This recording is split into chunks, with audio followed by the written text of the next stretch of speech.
In Money Talks this morning, until recently, none of us really gave much thought to the debt ceiling. And now it is all that people are talking about.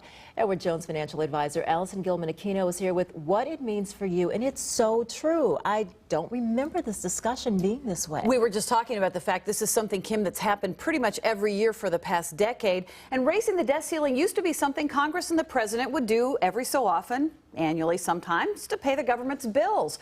Quite simply, it's the legal limit, the debt ceiling is, on borrowing by the federal government. If Congress wouldn't have voted to increase that limit, borrowed funds wouldn't have been there to pay the government's bills.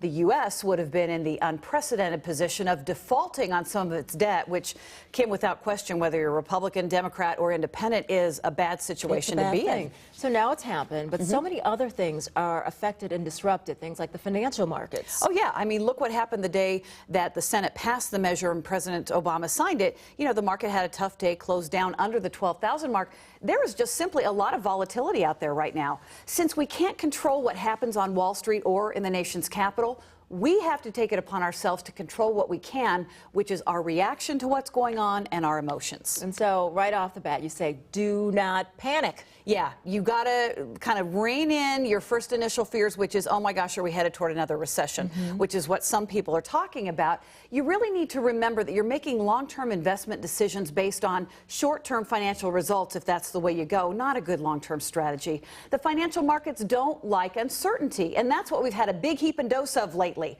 We all see the ripple impact of that. Now, I've talked to a lot of investors in the past couple of days, and while most everyone is concerned about the direction things are taking, investors who can keep their cool and even look for ways to find the opportunity in the downturn are the ones who benefit. Many investments are now selling at attractive prices these days, and if you have new money to invest, it can be a great time to put some of that money to work for you. Finally, don't let the debts, the deficits drive your personal decisions. Investing for a lot of us, especially for retirement goals, is a long-term process. You don't want to let that be derailed or sidetracked in any way by what's happening in the short term.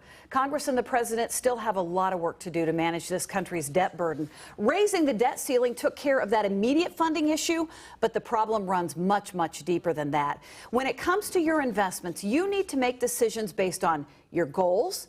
You need to take a look at your risk tolerance, and you need to look at your timeline until you're going to need the money. So while the debt ceiling and related issues are unsettling, you don't want to let the roof cave in, Kim, when it comes to you and your family's long-term investment needs. Because everything that goes down has to come up. Well, have you noticed it is always something? The world's gotten to be such a small place, whether it's something going on in the European Union or a tsunami in Japan or the debt ceiling issue in this country, the hits just keep on coming. You've really got to stay focused, or else if you can get very distracted, and that overwhelmed. All right, be a problem. Thank you. And if you've got investment questions for Allison, send them to us and we'll make sure that we talk about them here. Wake up 6 at fox6now.com.